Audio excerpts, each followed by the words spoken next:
Olá pessoal, bem-vindos ao canal Matemática aqui. No vídeo de hoje, mais um pouquinho sobre funções, ok?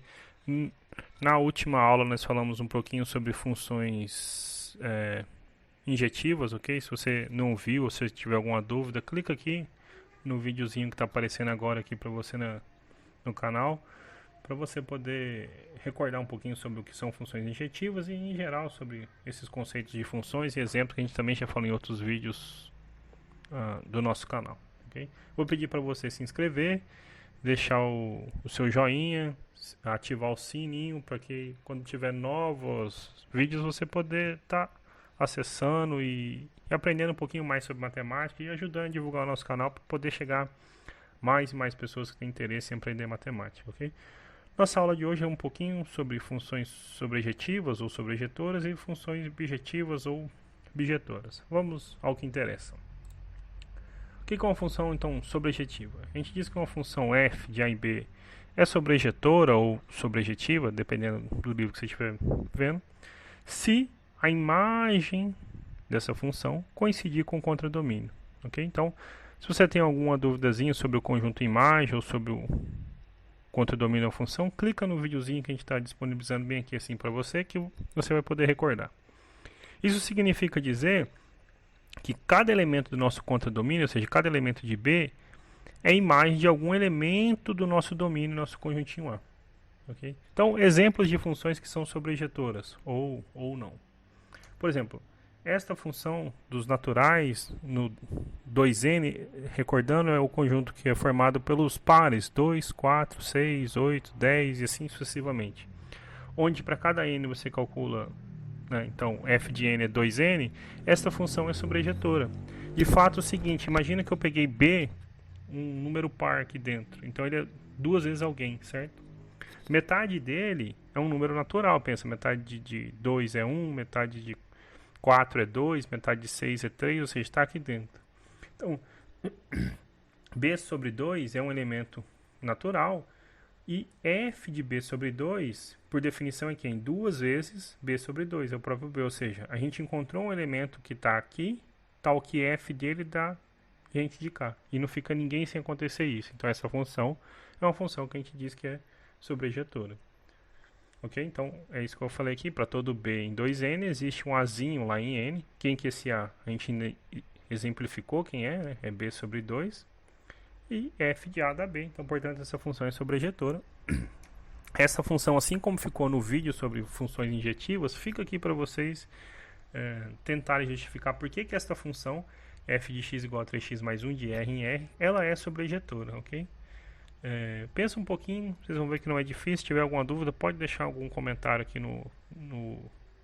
pra gente, que a gente ou responde com vídeo, ou, sendo simplesinho, até responde com o próprio comentário para te ajudar, tá bom? Esta função f de r em r, dada por f de x igual a x ao quadrado, ela é um exemplo de uma função que não é sobrejetora. De fato, pensa comigo, não existe nenhum número real cujo quadrado dê menos 1. Na verdade, é mais geral. Para não ser sobrejetora, basta a gente mostrar que pelo menos um elemento daqui, né? Pelo menos um elemento do nosso contradomínio não possui a respectivo elemento que gera ele como imagem, ok? A gente escolheu menos 1. Mas você pode pensar comigo que mais geralmente que nenhum número negativo, para nenhum número negativo você encontra um x onde o quadrado dê negativo, certo? Então essa função não é sobrejetora. Só para então reforçar, nem toda função ela precisa ser ou injetora, sobrejetora, objetora. Tem funções que são só injetoras, tem funções que são só sobrejetoras, tem funções que são as duas, tem funções que não é nada disso, ok?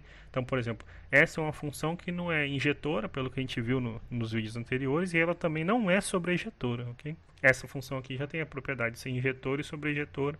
Nos dois casos ficou como exercício para vocês.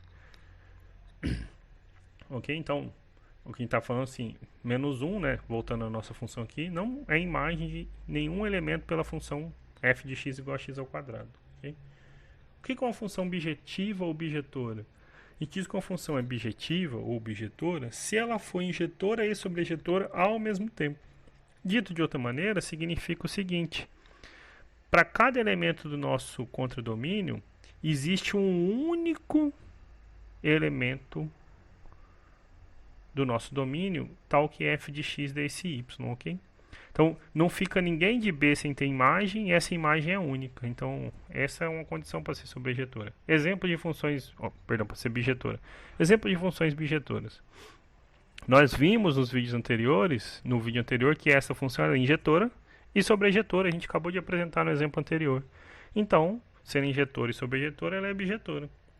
Esta funçãozinha que eu deixei como exercício para vocês, verificar que é injetora e sobrejetora, sendo injetora e sobrejetora ao mesmo tempo, ela é, portanto, bijetora. Então, esse exercício, esse exemplo cai por terra na hora que vocês fizerem lá, verificarem que, de fato, 3x mais 1 é injetora e sobrejetora, ok?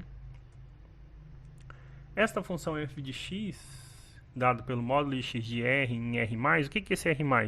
É o conjunto de todos os números reais positivos, ok? Nenhum negativo está aqui dentro. É todos os reais maiores ou iguais a zero.